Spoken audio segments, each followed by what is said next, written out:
দেখতে দেখতে আমরা একটা বছর পুরো কাটিয়ে ফেললাম, মানে 2024 সালের কথা বলছি। 2024 শেষ হয়ে আজ হচ্ছে 2025 সালে আমরা দাঁড়িয়ে আছি। এই 2025 সালে যে আমরা দাঁড়িয়ে আছি, তার জন্য কিন্তু আমাদের ফিরে আসতে হয়েছে একটা বছর আমরা পেছনে ফেলে আর একটা বছর সামনের দিকে এগোলাম, তাই তো? কথাটা কি ঠিক বললাম?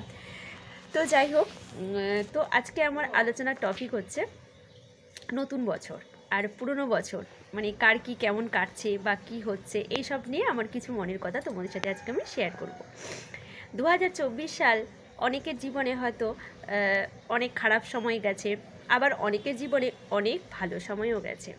তো আমি আমার দিক থেকে বলবো 2024 সাল আমার জীবনে সত্যি খুব একটা ভালোভাবে কিন্তু কাটেনি, খুবই খারাপ কেটেছে, কারণ আমার অনেক আপনজনদের আমি হারিয়েছি। তো যাই হোক, খুবই খারাপ বছর এটা আমার জন্য। একদম 2024-এর লাস্ট গোড়ায় আমার একজন প্রিয় মানুষকে আমি হারিয়েছি, যেটা সত্যি খুবই কষ্টকর, দুঃখজনক। তো আর মোটামুটি দিনগুলো মোটামুটি ঠিকঠাকই ছিল, কিন্তু এই বছরের লাস্টটা একদমই খারাপ কেটেছে।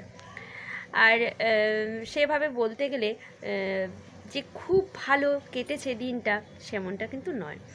যখন না আমরা খুব ছোট ছিলাম, মানে আমি যখন খুব ছোট ছিলাম, তখন এই যে নতুন বছর বা এই যে নতুন বছরের আনন্দ, পুরনো বছরে কি করলাম, নতুন বছরে কি করব, এইসব নিয়ে না কোনো মাথা ব্যথা ছিল না।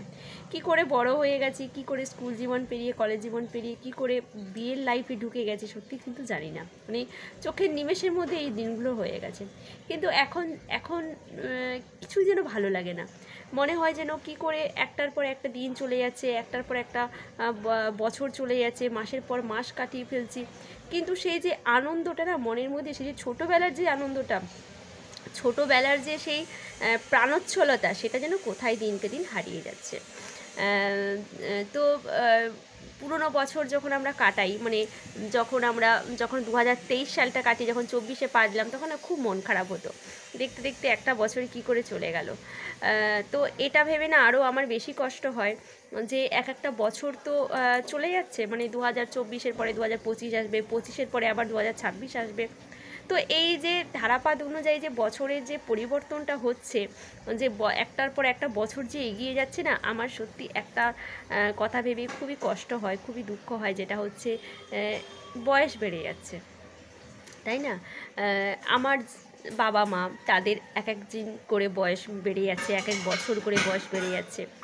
যত বয়স বাড়ছে, যত ওনারা বৃদ্ধ হচ্ছেন বা মানে সামনের দিকে এগিয়ে যাচ্ছেন, ততই না মনটা খুব, মানে কী বলবো, বিষণ্ণতায় ভরে যাচ্ছে।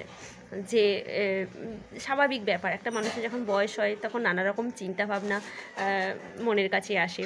তো সে তেমনটাই হচ্ছে যে যে মাকে আমি ইয়াং দেখেছিলাম, যে বাবাকে আমি ইয়াং দেখেছিলাম, সেই মার কেমন যেন বয়স হয়ে যাচ্ছে, কেমন বছরের সাথে সাথে মাও কেমন বুড়িয়ে যাচ্ছে। বাবা যে ছিল একদম আমার দেখা সবচাইতে মানে হিরো, সেই হিরোটা যেন কোথায় মলিন হয়ে সেই বার্ধক্য তাকে গ্রাস করছে।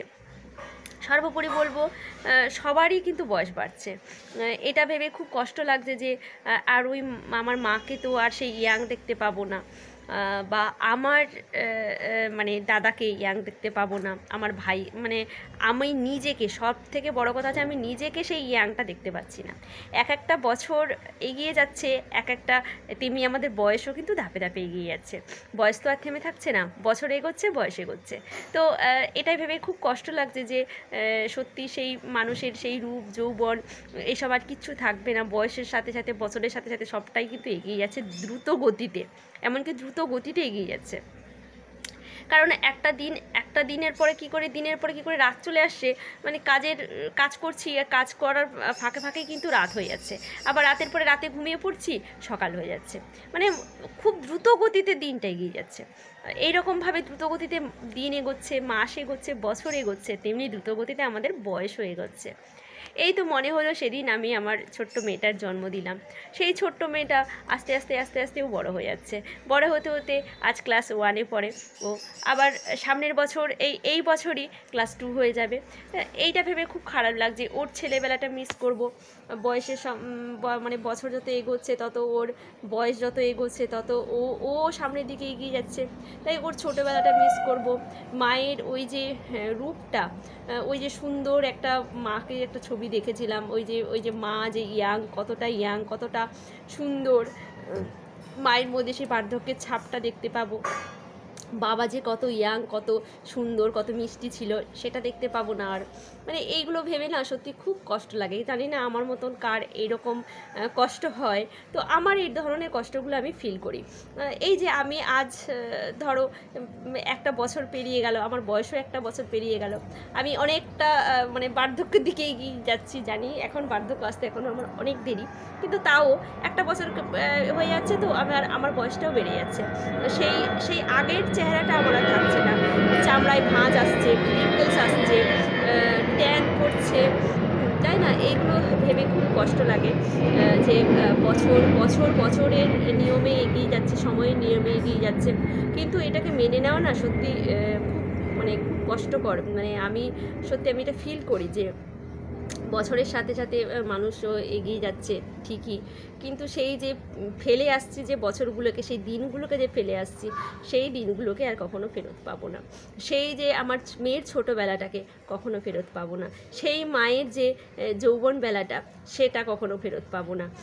তো এইভাবেই আমার যে যৌবনবেলাটা সেটা আর কখনো ফেরত পাবো না। আমার মানে ছেলেবেলা যেটা আনন্দ করে কাটিয়েছি সেটা আর ফেরত পাবো না। এইভাবে সত্যি খুব কষ্ট লাগে। তো যাই হোক, কার কী ফিল হয় জানি না, আমার এই মনের কথাগুলো তোমার সাথে শেয়ার করলাম।